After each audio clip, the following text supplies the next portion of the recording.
Good morning everybody. నేను మీ అన్నాజీరావుని. నేను బాగున్నాను. మీరు బాగున్నారా? మీరందరూ బాగుండాలని ఆశిస్తూ, ఈరోజు నేను మీతో షేర్ చేసుకోవాలనుకుంటున్న విషయం మనిషి మానవత్వం గురించి. సమాజంలో కొన్ని రకాల సందర్భాల్లో గమనిస్తే మానవత్వం అనేది మచ్చుకు కూడా కనబడని సంఘటనలు ఎన్నో ఉన్నాయి.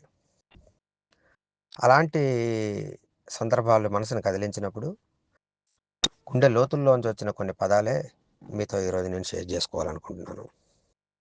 అవేంటంటే, మనిషిలోని షి అనే అక్షరాన్ని చెరిపేసి మనీగా మారిపోయి మానవత్వాన్నే చంపేశావా? మనిషిని మనిషిగా చూసిన నీ మూలాలను మరిచావా? ఎక్కడ మొదలైందో నీ గమనం, ఎందాక పోతుందో నీ ప్రయాణం. తెలివంటే తక్కువోడిని తొక్కేయడం కాదు, నీ స్థాయికి తీసుకొచ్చి నువ్వు ముందుకు వెళ్ళడం. అధికారం అంటే నీకు అవకాశం కాదు, నిన్ను నువ్వు అర్పించి సమాజాన్ని నడపడం. గెలుపంటే నీ గమ్యం చేరడమే కాదు, అనురాగం పంచే ఆశా జ్యోతిగా నువ్వు కనబడడం. ఎక్కడ మొదలైందో నీ గమనం, ఎందాక పోతుందో దాని ప్రయాణం.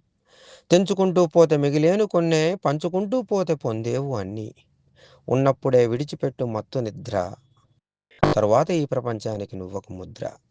ధర్మాన్నే నీ తోడు నీడగా తలచి, సత్యాన్నే నిత్యము నువ్వు ప్రేమిస్తే, అక్కడ మొదలైన నీ గమనం మనిషిని మహాత్మగా మార్చే వరకు ఆగదు దాని ప్రయాణం. Thank you friends.